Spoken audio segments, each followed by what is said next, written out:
ভারতবর্ষের এক ক্রুর সত্য হচ্ছে যে জাতপাত দলিত সম্প্রদায়ের জন্য গলা ফাটাবার প্রচুর রাজনীতির অভাব নেই। মুসলমানদের জন্য গলা ফাটাবা রাজনীতি করার জন্য দেশের রাজনীতিবিদ নেতা নেত্রীদের অভাব নেই। তাদের নিজস্ব হৃৎপিণ্ড কেটে মুসলমান সম্প্রদায়ের পায়ে অর্পণ করে দেবে, তাতেও রাজি আছে।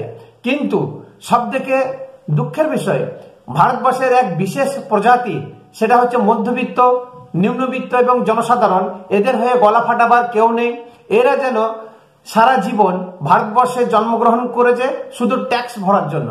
ট্যাক্স ট্যাক্স ট্যাক্স, শুধু ট্যাক্স ভরে যাও, সকাল থেকে রাত পর্যন্ত ট্যাক্স ভরে যাবে এই মধ্যবিত্ত এবং নিম্নবিত্ত মানুষেরা। স্যালারি গ্রহণ করবে যারা চাকরিজীবী, তারা স্যালারি, তাদের প্রফেশনাল ট্যাক্স দাও, তারপরে ইনকাম ট্যাক্স দাও। সকাল থেকে যে সমস্ত জিনিস আপনি ব্যবহার করবেন, ক্রয় করবেন, খাওয়ার জিনিস হোক, পরিধান জিনিস হোক, সমস্ততেই আপনাকে ট্যাক্স দিতে হচ্ছে। ইভেন হসপিটালিটি, ওষুধ পত্র, সবেতেই ট্যাক্স। ইন্স্যুরেন্স করাবেন, সেখানেও ট্যাক্স। তো এই ট্যাক্সের ভারে আমাদের জনজীবন বা আমাদের জীবনযাত্রার মান একদম নাভিশ্বাস হয়ে উঠেছে। নমস্কার, আমি Asim Das. Welcome to my channel awareness with Dasji. এই যে ট্যাক্সের নামে যেটা GST, goods and service tax চালু করেছে, এই জিএসটি যে আমাদের কতখানি এইবারে ক্ষতি করছে আজকে আমরা হারে হারে টের পাচ্ছি। এই জিএসটি কিন্তু আগে ছিল না। আগে বিভিন্নভাবে ইনডাইরেক্ট ট্যাক্স আদায় করত, যেটা ভ্যাট আমরা বলতাম, ভ্যালু অ্যাডেড ট্যাক্স, এবং এই ধরনের ইনডাইরেক্ট ট্যাক্স প্রচুর ছিল। যার ফলে এই সমস্ত নানান ধরনের ট্যাক্সকে শেষ করে দিয়ে 2017 সালে 1 জুলাই ভারতের প্রধানমন্ত্রী নরেন্দ্র মোদী এবং তৎকালীন অর্থমন্ত্রী অরুণ জেটলি ইন্ট্রোডিউস করেন এবং সেটা লাগু করেন। তার কারণ সেই সময় আমাদেরকে বুঝিয়েছিল, ভারতবাসীকে বুঝিয়েছিল যে নানান ধরনের ট্যাক্স থাকার জন্য প্রচুর জিনিসপত্রের দাম বেড়ে যাচ্ছে, অধিক দাম দিয়ে আমাদেরকে কিনতে হচ্ছে।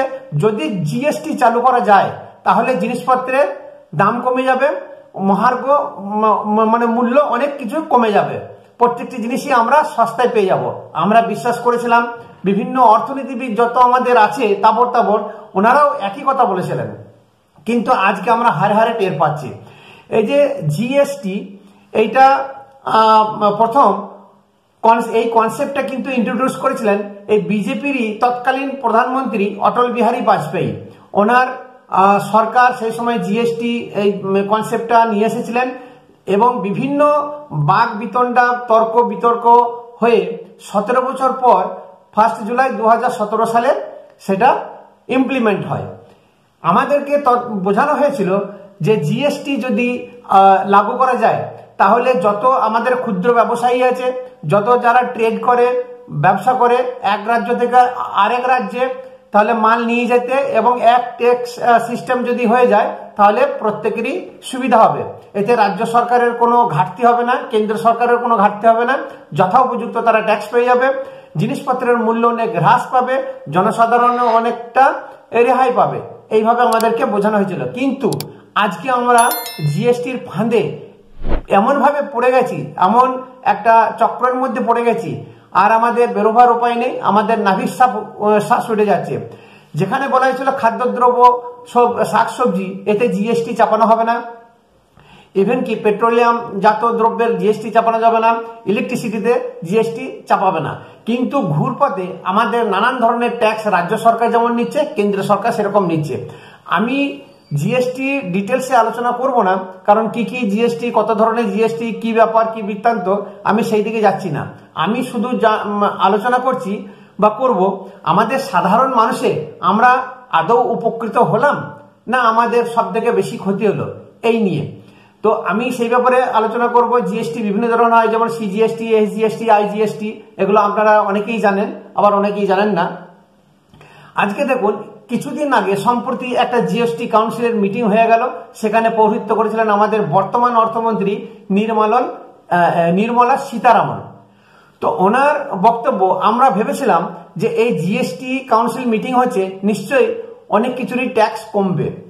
ট্যাক্সটা কমার দূরের কথা, সেখানে ট্যাক্স প্রচুর পরিমাণে বাড়িয়ে দিয়েছে। কিন্তু একটি বারের জন্য আমাদের ইন্স্যুরেন্স, সেটা লাইফ ইন্স্যুরেন্স হোক আর হেলথ ইন্স্যুরেন্স হোক, যে জিএসটি কমাইও নি আর জিএসটিটা তুলেও দেয়নি, একই রকম রেখেছে। তার মানে আমরা হেলথ পরিষেবাটা আমাদের দেশ থেকে পাই না, রাজ্য সরকারও দিতে পারে না, কেন্দ্রীয় সরকারও দিতে পারে না। আমাদের স্বাস্থ্য পরিষেবা এতই ভঙ্গুর, এতই মানে নিম্নমানের, যেখানে একটা শিশু মৃত্যুর হার পর্যন্ত কমাতে পারে না। প্রতিনিয়ত আমাদের এখানে নয় নয় করে বছরে 70 থেকে 80 হাজার শিশু মৃত্যুর কোলে ঢলে পড়ে শুধুমাত্র অক্সিজেনের অভাবে। তাহলে বুঝতে পারছেন আমাদের স্বাস্থ্য পরিষেবার, স্বাস্থ্য পরিকাঠামো কতখানি উন্নত মানের। আমরা কিছুই পাই না, আমাদেরকে যেতে হয় বেসরকারি হসপিটালে বা নার্সিং হোমে, সেখানে গেলেই আপনাকে জিএসটি বসাতে হবে, সেখানে সেই বিলে জিএসটি নেবে, আপনার নানান ধরনের পরিষেবা ট্যাক্স নেবে, সেখানে বিল মেটাতে মেটাতে আপনার ঘর বাড়ি ভূ সম্পত্তি সব বিক্রি করে দিতে হয় একটা পেশেন্টকে ঠিক করার জন্য। তাহলে যে দেশ একটা স্বাস্থ্য পরিষেবা দিতে পারে না, এডুকেশন সিস্টেম এতই খারাপ, পরিকাঠামো এতই খারাপ, আপনাকে বেসরকারি কলেজে ভর্তি করতে হবে সন্তানদেরকে, সরকারি কোনো স্কুল বা কলেজে আপনার পড়াশোনা ঠিক মতন হয় না। তাহলে বুঝতে পারছেন ঘুরিয়ে কিভাবে নাক দেখাচ্ছে। এই টোটাল জিনিসটায় নিম্ন মধ্যবিত্ত বলুন বা জনসাধারণ বলুন, সবার উপরে কিন্তু এই চাপ সৃষ্টিটা হয়। এখন সীতারামনের যুক্তি একটা জিনিসকে 3 ভাগে ভাগ করে 3 বার আলাদা আলাদা করে ট্যাক্স আদায় করা, জিএসটি আদায় করা। একটা খুব সিম্পল উদাহরণ, আপনি পটেটো চিপস খান, আপনি যে কোনো ফাস্ট ফুড খান, জাঙ্ক ফুড খান, আমরা সবাই খাই। তাহলে এই যে পপকর্ন, আপনি সিনেমা দেখতে দেখতে পপকর্ন খাচ্ছেন বা বাড়িতে নিয়ে এলে পপকর্ন খাচ্ছেন, এই পপকর্নের উপরে জাস্ট ফর এক্সাম্পল পপকর্নের উপরে উনি দিয়েছেন, এদের পটেটো চিপসেও আছে, আপনার বিভিন্ন ধরনের যে প্যাকেজ যে সমস্ত ফুড গুলো বিক্রি হয় প্রত্যেকটিতে জিএসটি আছে। এবং পপকর্নের উদাহরণ দিয়ে উনি বুঝিয়েছেন যে একটা সিম্পল পপকর্ন, মশলাদার পপকর্ন এবং ক্রিম পপকর্ন। তাহলে সিম্পল পপকর্ন কিনতে গেলে আপনাকে 5% জিএসটি, মশলাদার মানে পপকর্ন কিনবেন 8% জিএসটি, এবং ক্রিম পপকর্ন কিনলে পরে সেখানে 12% জিএসটি। তাহলে আপনি কতবার জিএসটি দিচ্ছেন বা ট্যাক্স দিচ্ছেন একটা জিনিসের উপরে। সব থেকে মজার ব্যাপার হচ্ছে এখন এমন কোনো বাড়ি নেই যে সেখানে একটা 2 হুইলার মিনিমাম নেই, প্রত্যেকের বাড়িতেই প্রায় এখন আছে। এবং যার একটু টাকা আছে সে 4 হুইলার কিনে নিচ্ছে। তাহলে একটা গাড়ি এমন ভাবে তৈরি করছে সেই গাড়িটা আপনার 10 বছরের বেশি যাবে না, অতএব 10 বছর পর আপনাকে সেটা বিক্রি করতে হবে, পলিউশন কন্ট্রোল আপনাকে ধরবে, নানান ধরনের ট্যাক্স চাপাবে। তাহলে যখন গাড়ি কিনছেন, একটা কার কিনছেন, তখন আপনাকে কত রকমের ট্যাক্স দিতে হচ্ছে। মনে করুন একটা গাড়ি যদি 6 লাখ টাকা হয়, তার উপরে 18% ট্যাক্স, তার উপরে সেস, তার উপরে আপনাকে রোড ট্যাক্স, তার উপরে আপনার ইন্স্যুরেন্স, আবার ইন্স্যুরেন্স দিলে ইন্স্যুরেন্সের উপর 18% জিএসটি। তাহলে এত ধরনের ট্যাক্স দিয়ে গাড়িটা কিনছেন। এরপরে সীতারামন আমাদের দিদি নির্মলা দিদি উনি কি করেছেন, যে সমস্ত ইউজড কার অনেকে বিক্রি করে, তো বিক্রি করলে পরে ট্যাক্স আগেও ছিল এখনো আছে, এখনো আরো বাড়িয়ে দিয়েছে। তাহলে ইউজড কার যদি আপনি বিক্রি করতে যান বা ইউজড বাইক যদি আপনি বিক্রি করতে যান, আগে যেটা ছিল রিসেল ভ্যালুর উপরে 12% জিএসটি, তাহলে 12% জিএসটি থেকে এখন উনি করেছেন কি 18% জিএসটি। আপনি মনে করুন ফর এক্সাম্পল আমি একটা বলছি, যে ধরুন 5 লক্ষ টাকা দিয়ে আপনি বিভিন্ন ধরনের ট্যাক্স মিটিয়ে, road tax, insurance tax, GST 28%, এই শেষ, এগুলো সব দিয়ে আপনি একটা 5 লাখ টাকা দিয়ে একটা গাড়ি কিনলেন বা 6 লাখ টাকা দিয়ে গাড়ি কিনলেন। যখন বিক্রি করবেন, এইবারে মনে করুন আপনি 2 বছর আগে এই 2024-2022-এ কিনে নিশ্চয়ই বিক্রি করবেন না। তার কারণ এই কারণে করবেন না, আপনার শখের গাড়ি বা খুব কষ্ট করে কিনেছেন, আপনি পাথর বিক্রি করা, চোরাচালান, রেশনের চাল বিক্রি, বালি বিক্রি, গরু পাচার, এই টাকার তো গাড়ি কেউ নেই যারা সৎ উপায়ে রোজগার করে গাড়ি কিনেছে, ইএমআই দিয়ে, ব্যাংক লোন নিয়ে, হ্যাঁ গাড়ি কিনেছে। সেই গাড়িটা তো 2 বছর 1 বছরে বিক্রি করবে না, মোটামুটি 8-10 বছর সে ব্যবহার করবে, তারপরে মনে করলে হয়তো বিক্রি করতে পারে, আবার নাও করতে পারে। তো উনি বলেছেন যে ইউজড কার যদি বা ইউজড বাইক যদি রিসেল করতে যান, তার ভ্যালু, তার উপরে 18% জিএসটি। মানে উদাহরণটা আমি আপনাকে এটাতে বোঝাচ্ছি, যদি আপনি 5 লক্ষ টাকার গাড়ি কিনে থাকেন নতুন, 2014 সালে, আর এখন আপনি বিক্রি করবেন 10 বছর পর 2024 সালে। এবার আপনি আমাকে বলুন যে কোন মানে সৎ ব্যক্তি আছে যে আপনাকে ওই গাড়িটাতে 4 লক্ষ টাকা দেবে, 3 লক্ষ টাকা দেবে? একদম এক ঝটকে বলবে দাদা 50,000 টাকা দিয়ে শুরু করবে, হয়তো মেরে কেটে আপনি 1 লাখ টাকা বা 1.5 লাখ টাকা আপনি পেলেন। এইবারে যদি 1 লাখ টাকা তার উপরে যদি 18% আপনাকে জিএসটি দিতে হয়, তাহলে 18,000 টাকা ওখানে বেরিয়ে গেল। তাহলে আপনি কিনেছিলেন 5 লক্ষ টাকাতে, আপনি বিক্রি করছেন 1 লক্ষ টাকায়, তার উপরে 18% জিএসটি মানে 18,000 টাকা বেরিয়ে গেল। আপনি পেলেন কত হাতে? তাহলে আপনি পেলেন মাত্র 82,000 টাকা। এইবারে চিন্তা করুন, তাহলে এটা আপনার লাভ হলো না সরকারের লাভ হলো? তাহলে এইবারে উনি আবার বলছেন যেগুলো রেজিস্টার্ড ভেহিকেল যারা ডিলিংস করে, কেনা বেচা করে, তা সেরকম জায়গাতে আপনি তো কোনো পাড়ার নন্টে ফন্টে পঞ্চু এদেরকে তো বিক্রি করতে পারবেন না, আর আপনি জানবেনও না যে কে গাড়ি নেবে কে নেবে না, ঠিক আছে? তা এইবারে আপনাকে সেই যারা ডিলার তাদের কাছে যেতে হবে, তাহলে সেখানে যাবেন, সে একটা কমিশন খাবে, তারপর আপনাকে জিএসটি দিতে হবে, তা আপনার হাতে কিছুই থাকবে না। তার থেকে বলতে হবে যে সরকারকে যে ঠিক আছে গাড়িটা আমার পুরনো হয়ে গেছে, ভেবেছিলাম বিক্রি করব, এই গাড়িটা আপনি নিয়ে নেন, নিয়ে আপনি যা খুশি করুন, বিক্রি করুন, আপনি রোজগার করে নিন। একটা বাইক যদি 5 বছর হয়ে যাচ্ছে, 1.5 লক্ষ টাকা দিয়ে সে একটা বাইক কিনছে, সে তাকে 40,000, 50,000, 30,000 সে বিক্রি করছে, তারপরে যদি 18% জিএসটি দিতে হয়, সেই ছেলেটি ক টাকা হাতে পাবে? এই হচ্ছে আমাদের সরকার। এরপরে ওনার বক্তব্য হচ্ছে যেটা মোদি চিন্তা ভাবনা করে রেখেছে, যেটা বলে থাকে 2047-এ নাকি বিকশিত ভারত, ডেভেলপিং কান্ট্রি, বিশ্বের মধ্যে অর্থনৈতিক দিক দিয়ে পজিশন নেবে। তা সেই জায়গায় পৌঁছাতে উনি 2047 একটা যে টাইমলাইন ঠিক করেছেন। তাহলে এই যে ওই জায়গাতে পৌঁছতে গেলে নানা রকমের ইনফ্রাস্ট্রাকচার দরকার আছে, ইনভেস্টমেন্ট দরকার আছে, আরো অর্থনীতিকে চাঙ্গা করা দরকার আছে। তা সেই চাঙ্গাটা আসবে থেকে সাধারণ মানুষের পকেট থেকে উনি কাটছেন। তা সাধারণ মানুষ ট্যাক্স দিতে দিতে আজকে কুঁজো হয়ে গেছে, শীত দ্বারা বেঁকে গেছে। আমরা আর কত ট্যাক্স দেবো? প্রত্যেকটি জিনিসই ট্যাক্স। আপনি হেলথ ইন্স্যুরেন্স মানে পরিষেবা যদি দিতে না পারেন, কমসে কম ইন্স্যুরেন্সের জিএসটি লাগালেন কেন? তা সেই জিএসটিটা তোলার আপনার মুরদ নেই। সাধারণ মানুষ নিজের কষ্টের টাকা দিয়ে সে ইন্স্যুরেন্স করবে, এদিকে বলবেন যে হেলথ ইন্স্যুরেন্স করিয়ে রাখুন, নিজের ইন্স্যুরেন্স করে রাখা ভালো। বুদ্ধি দেওয়ার তো সব ভালোই আছে, সে বুদ্ধি তো আমাদের সবারই আছে, জনসাধারণ আমরা সবাই বুঝি যে হ্যাঁ একটা ইন্স্যুরেন্স করা থাকলে ফ্যামিলি, আমার ফ্যামিলিটা সিকিউর থাকবে, সে বুঝি। কিন্তু আগে তো জিএসটি ছিল না, আপনি জিএসটি চাপিয়ে দিচ্ছেন হেলথ ইন্স্যুরেন্স, বিশেষ করে হেলথ ইন্স্যুরেন্সের ক্ষেত্রে বয়স্ক বাবা মা বা যারা মাঝবয়সী আছে বা যাই হোক দেখাতে যাবে, আপনি সরকারি পরিষেবা দিতে পারবেন না, স্বাস্থ্য পরিষেবা বাধ্য হয়ে তাকে বেসরকারি স্বাস্থ্য পরিষেবা নিতে হবে, সেখানে আপনি জিএসটি লাগিয়ে দিচ্ছেন। তা এটা তো কেউ তুলতে পারছে না। আর এর হয়ে কেউ তো গলা ফাটাচ্ছে না, না ইন্ডিজোট, না মুসলিম দরদি, না জাতিপাত বিরোধী, না দলিত দরদি, না মুসলিম দরদি, যত জননেতা আছে তারা তো কেউ বলছে না যে ইন্স্যুরেন্স, হেলথ ইন্স্যুরেন্স এর জিএসটি লাগানো যাবে না, বা মেডিসিনে জিএসটি লাগানো যাবে না। যে সমস্ত মানে আমরা স্বাস্থ্য পরিষেবা দিতে পারছি না, যে সমস্ত হসপিটাল বা নার্সিং হোম আছে সেখানে দেখাতে গেলে জিএসটি নিতে পারবে না, এইটা তো কেউই করছে না, কোনো সরকারই করছে না, না রাজ্য সরকার না কেন্দ্র সরকার। তাহলে আমাদের সাধারণ মধ্যবিত্ত নিম্নবিত্ত যে জন্য কাদের অ্যাকচুয়ালি কি জানেন তো, আমাদের ভারতবর্ষটা যে ভারতবর্ষে আমাদের গণতন্ত্র বলি, টোটালটাই কিন্তু ভোট ব্যাংকের উপরে নির্ভর করে, ভোট ব্যাংকের উপরে দাঁড়িয়ে আছে ভারতের গণতন্ত্র। তাহলে মধ্যবিত্ত নিম্ন মধ্যবিত্ত এদের জনসংখ্যা খুবই কম, এদের সন্তান একটি কি দুটি, আর এরা স্যান্ডউইচের মতন চিড়ে চ্যাপ্টা হয়ে যাচ্ছে। মানে আমরা জনসাধারণ স্যান্ডউইচের মতন চিড়ে চ্যাপ্টা হয়ে যাচ্ছি। আসলে মুসলিম দরদি তাদের 4-5টে করে বাচ্চা, ভোট ব্যাংক প্রচুর প্রচুর ভোট পাবে।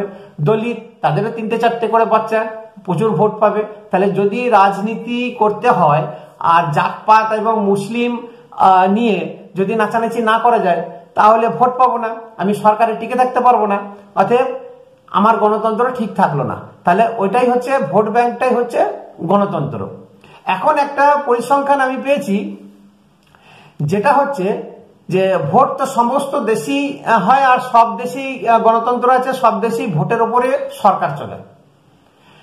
যেটা হচ্ছে রিপোর্টে বলছে যে প্রতি 100 জন, মানে এখানে জন বলবো না, 100টি ভোট, এখানে ভোট নিয়ে সবকিছু দরদাম হয়, ভোট নিয়ে ক্যালকুলেশন হয়, আপনার উন্নতি, আপনার পাড়ায় রাস্তা ঘাট হবে কিনা, ওখানে কোন পার্টি কত ভোট পেয়েছে, আমাদের এখানে যা কিছু উন্নতি সব ভোটের উপরে নির্ভর করে, ভোটকে ক্যালকুলেশন করেই হয়।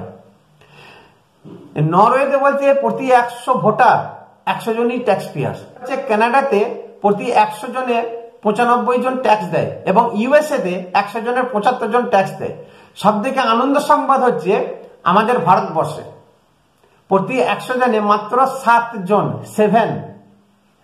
জন ট্যাক্স দেয়, যেখানে ভারতবর্ষের জনসংখ্যা হচ্ছে 140 কোটি, আর ট্যাক্স দিচ্ছে 10 কোটি থেকে 12 কোটি মানুষ। তাহলে বুঝতে পারছেন লোডটা কোথায় পড়ছে। এবং আমাদের দেশে যা ট্যাক্স কালেকশন, সেটা হচ্ছে ইন্ডিভিজুয়াল ট্যাক্স কালেকশন সব থেকে বেশি, যা কর্পোরেট ট্যাক্স কালেকশন থেকে অনেক বেশি, যার পার্সেন্টেজটা বলছে 294%। আর কর্পোরেট ট্যাক্স কালেকশন 2024-এ 112%। তাহলে আদানি, আম্বানি, লক্ষ্মী মিত্তল থেকে শুরু করে যত আছে এই কর্পোরেট দুনিয়া, তারা লুটে নিচ্ছে পাবলিককে, দেশটাকে লুটে নিচ্ছে। এইটা নিয়ে কেউ আজ পর্যন্ত না গলা ফাটিয়েছে, না কোনোদিন ফাটাবে। আমাদের সাধারণ মানুষকে আরো জাগরুক হতে হবে, সচেতন হতে হবে, এবং প্রত্যেককে, সে আমার যত কাছের নেতাই হোক আর দরদি রাজনীতিবিদই হোক, তাদেরকে প্রশ্ন করতে হবে যে তোমাদেরকে ভোটে জিতালাম, আসল জিনিসটা তোমরা তো কেউ বলছো না। এইটা প্রশ্ন করতে হবে, সে যে দলেরই হোক। আজকে বলেছিল সবজিতে ট্যাক্স লাগবে না, পেট্রোলিয়াম জাত দ্রব্যের ট্যাক্স লাগবে না। আজকে আপনি পেট্রোল ভরতে যান, জিএসটি নেবে না, কিন্তু শেষ নেবে, মানে ঘুরিয়ে নাক দেখানো আর কি। তার আগে যে ইনডাইরেক্ট নানান ধরনের ট্যাক্স ছিল, সেটাকে শেষ করে দিয়ে জিএসটি চালু করলো, বললো যে মুদ্রাস্ফীতি কমবে, জিনিসপত্রের দাম কমবে, সাধারণ মানুষের উপকার হবে। আমাদের ওই ট্যাক্সটাই তো ঠিক ছিল, আবার জিএসটি করার কি দরকার ছিল? আমরা তো সেই ট্যাক্স ভরেই যাচ্ছি।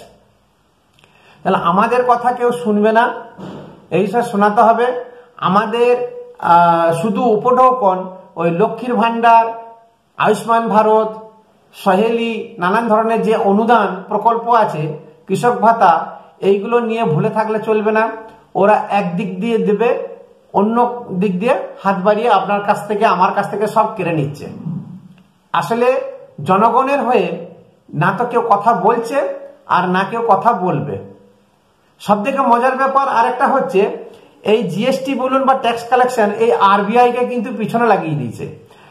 আরবিআই সারা দেশে 232টি পৌরসভাকে চিহ্নিত করেছে এবং তাতে সমীক্ষা চালাচ্ছে, এবং বেশিরভাগ পৌরসভা নাকি লসে রান করছে। তা পৌরসভাকে টাকা দেবে না, ট্যাক্স দেবে না।